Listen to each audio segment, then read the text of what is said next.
Joe Biden finally speaks out about President Trump, and can someone please close the window? Thank you. And New York gets a new mayor. I'm Tiffany Corrada, and welcome to A New Show. During an interview on Megyn Kelly Live, Tucker Carlson was asked about the passing of former Vice President Dick Cheney and had this to say. He raised a really repulsive daughter, which I think is bad. And just on the downside, you know, I've got a bunch of daughters. They're just fine people, and I'm more proud of them than of anything in my life. And if I had a daughter, you know, like Liz Cheney, I don't believe in suicide, but I would consider it. And it's official. Tucker Carlson's war on women now includes his own kids. During a speech Friday, Joe Biden said that Trump has taken a wrecking ball to democracy. He added, "Whoever the last president was should have thrown that guy in jail." In other news, it's been reported that Donald Trump wants the Washington Commanders to name their new D.C. football stadium after him. So, be on the lookout for Neck Vagina Kinkle Stadium. Speaking of, according to the Daily Beast, President Trump has kept his ankles hidden from public view in recent days, sparking renewed questions about his health. We bring you our special update, Kinkle Watch.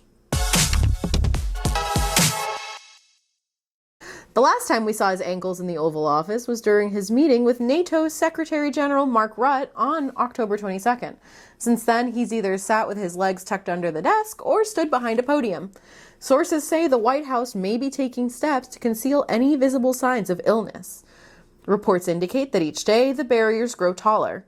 First the desk, then the podium, and then a bigger podium. And finally, during a speech at a packed college arena, Vice President J.D. Vance said he hopes his Hindu wife, Usha Vance, will one day convert to Christianity. He's like, "Babe, I love everything about you, except everything." According to J.D., when it comes to Usha's father, he raised a really repulsive daughter. New York City has a new young mayor. We're covering that in our segment, Mamdani. New kid or baby goat? As of Tuesday, Zohran Mamdani is the new mayor of New York City, having beaten out former mayor and current pervert Andrew Cuomo. Zohran will be New York City's youngest mayor since 1913, when they elected John Perroy Mitchell, who is also known as the Boy Mayor.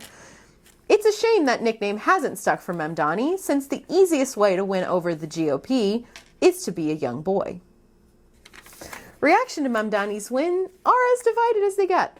The happiest are those who want a lower cost of living, affordable housing, and free childcare. The most unhappy are billionaires and Trump supporters, aka white people who've never even been to New York City. They're like, not going there now, as if they would ever leave their local Chili's. Mamdani's critics have latched onto his religion because he's Muslim, comparing him to those responsible for 9/11, which took place almost 25 years ago. Rudy Giuliani even posted an image showing the Twin Towers with the phrase, "New York, you forgot." It's never forget.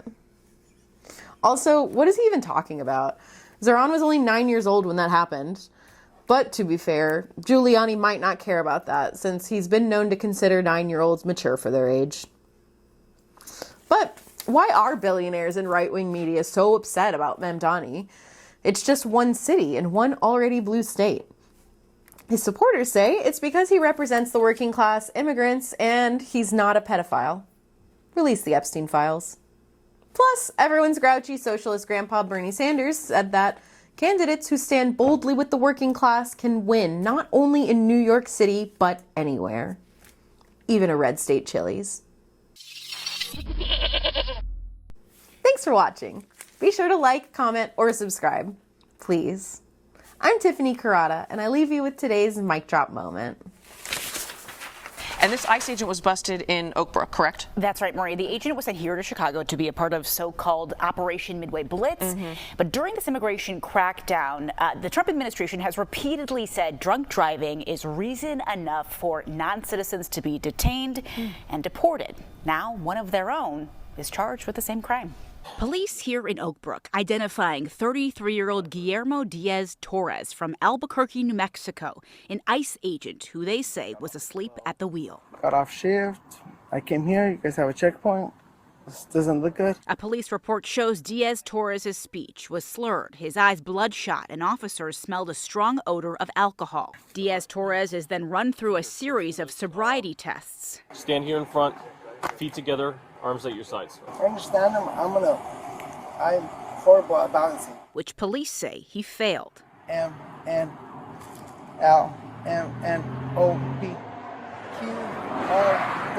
He also refused to take an on-scene breathalyzer test. I'm gonna do that. You're not going to do that? Yes, sir. Okay. All right, so you're refusing to blow? Yes.